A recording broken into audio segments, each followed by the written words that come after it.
안녕하세요, 보수미입니다. 어제 사자 토론을 평가하자면 김문수는 자신의 전과를 들춰낸 한동훈에게 단계 논란을 끄집어내며 안가품하는 모습을 보여줬고요. 또한 한동훈의 주요 공약 중 하나인 5대 메가폴리스를 왜곡해서 해석한 상태로 3명이 한동훈을 협공하는 볼썽사나운 모습을 보여주기도 했습니다. 반면 한동훈은 오늘 김문수와 홍준표를 상대로는 비교적 느슨한 모습이었고요. 다만 그간 토론 기회가 없었던 안철수에게 화력을 집중하며 결국 자신이 우위에 있음을 증명했습니다.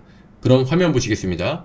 안 후보님, 네. 조금 전에 CBDC를 미국 조폐공사에서 디지털 코인을 주도해서 국가 차원에서 발행하는 것이다 이렇게 말씀하셨습니까? 예. 미국에 조폐공사가 있습니까? 그러면 CBDC를 미국에서 한다고 합니까? 아닙니다. 지금 계획 중입니다. 미국에서 CBDC를 계획 중이라고요? 네. 미국은 CBDC를 하지 않는다고 발표했는데요. 그래도 저 내부적으로 계획을 계속 하고 있는 걸로 알고 있습니다. 아니요, 미국의 공식 당국자가 우리 CBDC 아니다, 스테이블 코인 쪽으로 간다는 입장을 사실상 여러 차례 천명했거든요. 잘못 알고 계신 거 아닙니까? 지금이라도 입장을 바꾸셔야 되지 않을까요? 아닙니다. 저 내부적으로 지금 검토하고 있는 걸로 그렇게 저는 전해 들었습니다. 그럼 CBDC라는 게 미국에서 그러면 CBDC를 발행한다. 그 취지는 어떤 중앙은행의 화폐 가치 발행한다 이런 의미로 이해하시는 거예요? 화폐 가치를 발행. ETF 말씀하셨는데 그럼 선물 ETF하고 현물 ETF가 있지 않습니까? 이 둘에 대해서 한국에서 어떻게 해야 되는지 입장 있으면 말씀해 주시겠습니까? 선물 ETF. 예. 그다음에 현물 ETF. 현물 ETF. 아까 이 두 가지에 대해서는 서로 다른 방법을 사용을 해야 된다고 봅니다. 후보님 입장에서는 선물 ETF랑 현물 ETF 이거 우리나라에 도입하는 거 맞다고 생각하십니까? 저는 반대입니다. 후보님, 그런데 우리 지금 선물 ETF는 이미 시행 중입니다. 예, 그러니까 선물 ETF 반대라는 그런 뜻입니다. 선물 ETF를 지금 우리나라에서 시행 중인데요. 현물 ETF도 허용하지 않은 법안이 이미 우리나라에 나와 있고요. 그리고 현물 ETF는 이미 허용되어 있다는 점을 제가 말씀드립니다. 조금 착각하신 것 같아서 제가 지적해 드립니다. 저는 그날 좀 의아했어요. 왜냐하면 안 의원님 같이 정의감과 국가관이 투철하신 분이 왜 본회의장의 계엄 해제 의결에 참여하지 않으셨죠? 제가 계속 본회의장으로 와달라고 문자 메시지를 계속 단톡방에 올렸잖아요. 그날 문자를 4개를 받았습니다. 그래서 최종적으로 받은 문자가 바로 추경호 원내대표가 당사로 오라는 그런 걸 받았습니다. 근데 당대표로서 거기 제가 드리지 가보니까 않았나요? 저는 경찰들을 피해서 멀리 담을 넘어서 국회로 들어갔습니다. 근데 계엄 해제에는 왜 참여하지 않으셨죠? 그때 시간을 놓쳤습니다.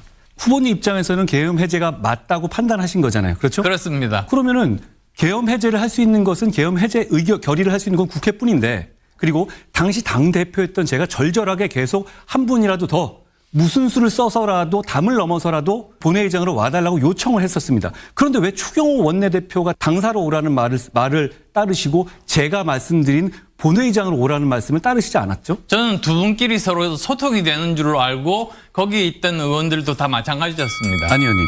이제 본격적으로 질문하겠습니다. 한 후보님께서 AI 200조 공약하시면서 실전 응용 분야로는 의료, 로보틱스, 국방 제시하셨죠.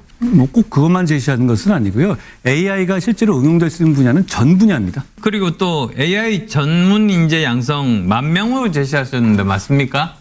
역시 그건 상징적인 숫자죠. AI 전문 인력이라는 것이 세계에 그렇게 많이 있지 않습니다. 저는 우수한 인력을 질적으로 우수한 인력을 최대한 많이 데려와야 한다라는 말씀 드리는 거고요. 안 후보님 공약 중에서는 양성하는 말씀을 많이 하고 하셨던데 저는 그게 좀 현실감이 없는 부분이 있어서 좀 실망스러웠던 부분이 있다는 점도 말씀을 드립니다. 예, 잘못 이해하신 것 같습니다.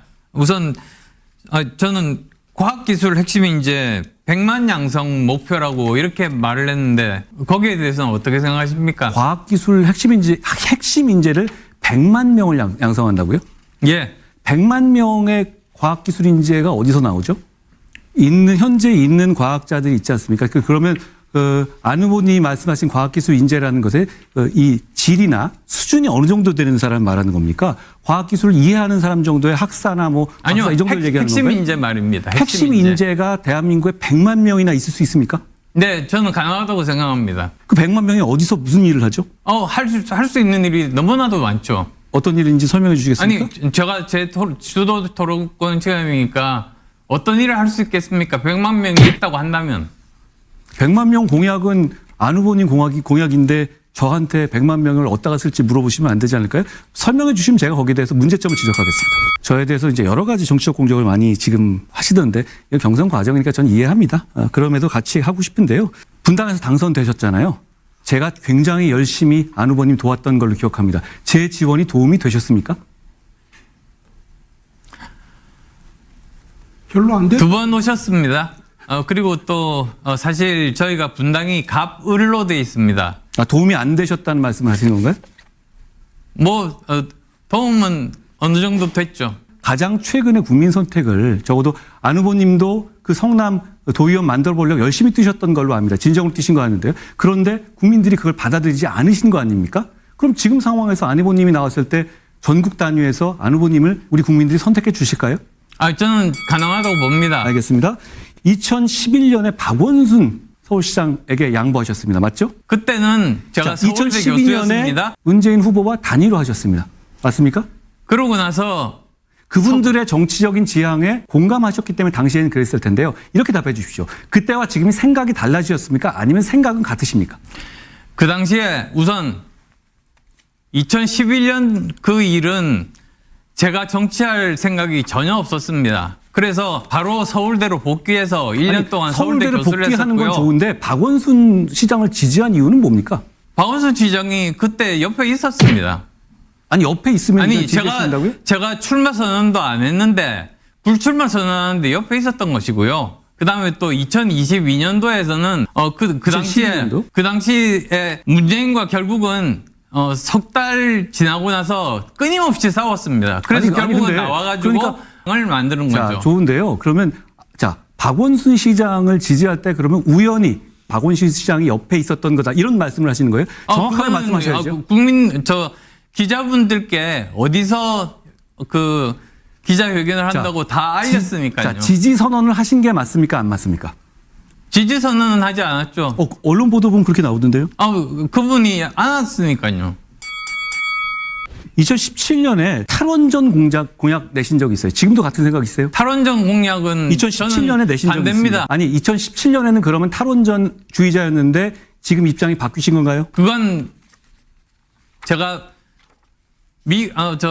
독일에 가서 거기서 배우고 깨달았습니다. 그래서 이제 탈원전은 아니다. 그러니까 그렇게 확신을 하게 된 겁니다. 그때까지는 그랬는데 생각이 바뀌신 거네요? 네.